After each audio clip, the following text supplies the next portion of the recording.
Hey everybody, how's it going? Welcome to NoDQ&A video right here on NoDQ.com as well as the YouTube channel and NoDQ&A videos affiliate ringsidenews.com. If you haven't already, make sure you check out my WWE Extreme Rules predictions video. WWE Extreme Rules is this Sunday. NoDQ.com has got you covered with the latest news, rumors, and of course, live play-by-play coverage and my thoughts as well on twitter.com/NoDQ.com. I'll be sure to piss off the Bella Twin fangirls, the Fandango fangirls, the Miz fangirls. I piss people off on Twitter. So if you're entertained by all that, check out my coverage. With that being said, let's get down to your questions here. This is episode number 619, so figured I have to build this episode around a certain man from the 619, known as Rey Mysterio. Got this question here from JR Virons 707. Do you think that the current whiplash accident with Rey Mysterio will prevent him from going into the WWE Hall of Fame? I have gotten quite a few questions about Rey Mysterio over the past couple of months. People asking me, will he ever return to WWE in any capacity, especially after the accident with Perro Aguayo Jr. I think Rey Mysterio will be back in WWE one day in some capacity.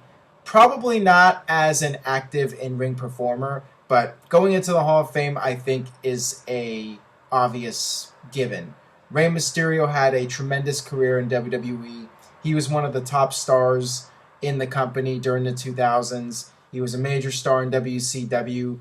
Rey Mysterio is an icon, not just in the United States, but in Mexico and all over the world. Rey Mysterio going into the Hall of Fame, I am certain that will happen one day, and I do not think that the accident in Mexico will have any influence on him going into the Hall of Fame. I've already discussed the accident. It was what it was. It was just a terrible tragedy and nothing more, and Rey Mysterio did nothing wrong, and I don't see WWE holding that against him in any way. So yes, I do think Mysterio will be in the Hall of Fame, and who knows, maybe there will be one more match. I would definitely not rule it out. Moving on here, got this question here from Spectre World. If you had a chance to be on Tough Enough, would you try out? You're really asking me this, if I would try out for Tough Enough. Do I look tough enough to you? Do I look like I am groundbreaking enough to try out for Tough Enough? I would not last 5 seconds in a WWE ring. I would get my ass kicked so badly, and I would tuck my legs between my legs, as Seth Rollins would say, and go home. I am not tough enough. I am not groundbreaking enough. You have to be groundbreaking if you want to be part of Tough Enough, because after all, Tough Enough is a groundbreaking show, and you need to be groundbreaking in order to make it and not only survive Tough Enough, but win Tough Enough and become a top WWE superstar. Oh wait, that doesn't happen. But you have to be tough to win Tough Enough. You have to be groundbreaking, and I just would not cut it at all. Speaking of Tough Enough, got this question here from What Today. Hey Aaron, with a new Tough Enough season starting soon, I'm wondering why past winners aren't in WWE anymore. To me, it's kind of pointless to do this. What are your thoughts? Well, logic would tell you that you should have these guys on WWE television. Even if they were fired or released or whatever, why not bring these guys back? If you're going to try and build up Tough Enough again and give it some credibility, why not bring back these past names? Why not bring back Maven? You could bring back any number of people and showcase them and say that, hey, these guys are on WWE television. They won Tough Enough. Instead, none of these guys are around. Now, I know The Miz was on Tough Enough, Ryback was on Tough Enough, and they are stars, no question. But the winners of Tough Enough almost never go anywhere. I mean, Maven was really the only guy that won Tough Enough and actually had somewhat of a decent run. I mean, he did get to eliminate The Undertaker at the Royal Rumble. But one would think that WWE would have done more with the Tough Enough winners. But, I mean, it really goes to show you that WWE had no confidence in Tough Enough as a show when the winner is not even on television. Adam Levine, or whatever his name was. I don't even remember his name because he was never on television. WWE, in order for Tough Enough to be taken seriously, the winner needs to have a significant run in WWE. He needs to be on television, and he needs to be a superstar. If the guy wins Tough Enough and then he's never seen again, nobody's going to care about the show. And it might be too little too late. I don't know if anybody's going to care about the show when it starts up again, because the winners never end up doing anything.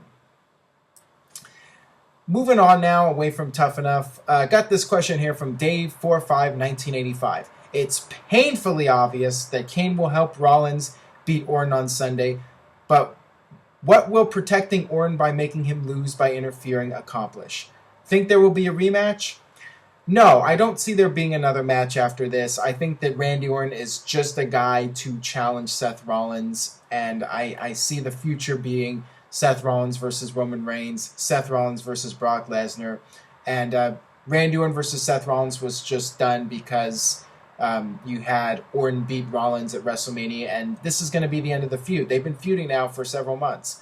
They had the WrestleMania match.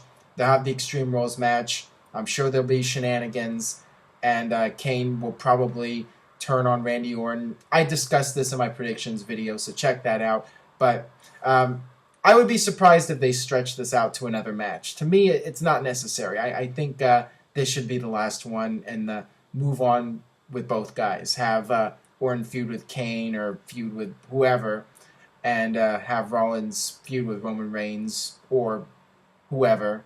Whatever. Just separate them and move on to something else. Although I really feel that the two of them always deliver in the ring. So I wouldn't mind seeing one more match, but I kind of feel the storyline's been played out, and it's time to move on. All right, this one comes from Creature13.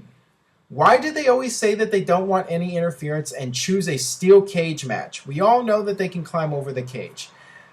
Well, apparently the Randy Orton character is too stupid, or he just doesn't bother watching WWE television. Maybe he just goes out and has his match and then goes back to his hotel and doesn't watch the rest of the show, because literally 4 or 5 months ago we had John Cena versus Seth Rollins in a steel cage match, and you had J&J Security all over the place getting involved. So yeah, it kind of makes your top babyface look stupid, or he comes off as a guy who just doesn't pay attention to the product. To me, it's really lame. Randy Orton could have chosen any stipulation.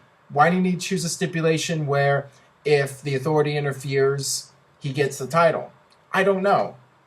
I don't get it.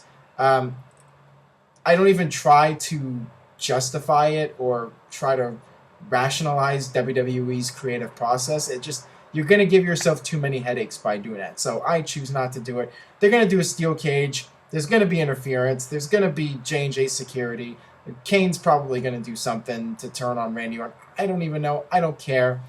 Just give me an entertaining match, I guess, and I'll just check my brain at the door and hope I at least get an entertaining show. Whatever. It's professional wrestling. It's not, some high-budget, well-written drama with twists and turns. It's friggin' pro wrestling. Two guys just beating each other up. So sometimes you just got to check your brain at the door. All right, moving on here. This one comes from WWE Fan 5. Hey, Aaron, what do you think of the idea of Zack Gowen getting the Warrior Award? Sure, why not? I don't have a problem with it. He did accomplish something in the wrestling world. He was a one-legged wrestler who achieved success, at least for a short period of time in WWE. He got to work with Hulk Hogan. He got to work with Vince McMahon.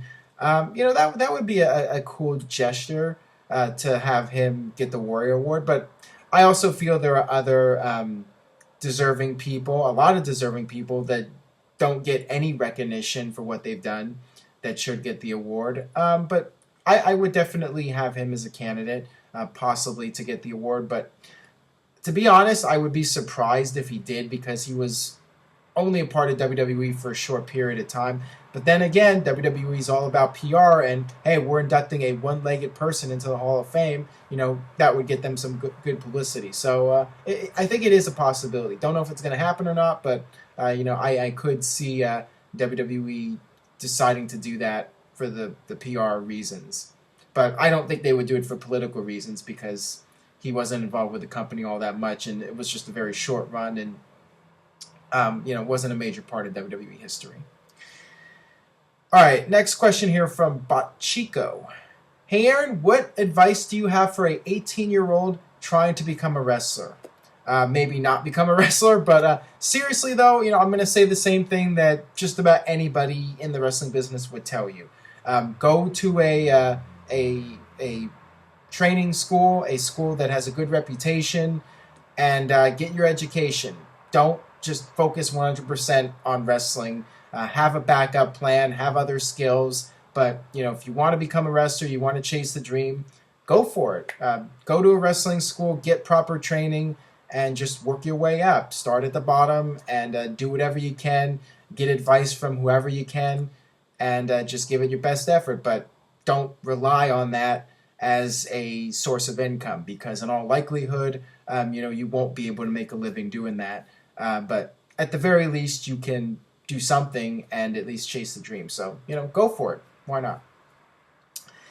All right, moving on here. Got this one from Raw is War 98.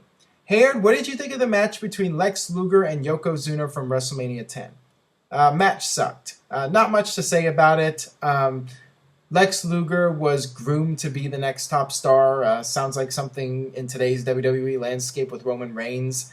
But it didn't really work out. And WWE made a huge mistake at SummerSlam by having him win by countout, which basically took away his momentum, and he never really gained it back. And by WrestleMania 10, WWE had decided on Bret Hart to be the champion again, because Lex Luger just wasn't getting over at the level they were hoping for.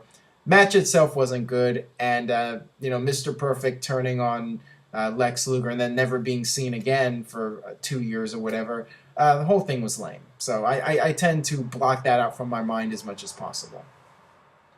All right, last question here today from Austin West 84499. Hey Aaron, was wondering if JR knew if he was being drafted to SmackDown back in 2008-2009, or was it just as much of a surprise to him as it was to all of us? Also, was this the start of WWE phasing JR out like they are doing with King now? Thanks. Yeah, it was WWE's way to slowly phase out Jim Ross. They wanted a new face of Monday Night Raw. And the story is that he was not told, and it was another one of Vince's ways to humiliate JR and prank him by not informing him that he was being drafted to SmackDown. You could just see it on his face. He was like, what the hell is going on here? But yeah, it was WWE's way to slowly get him out of the picture. Similar to what they're doing with Lawler now by putting him on SmackDown.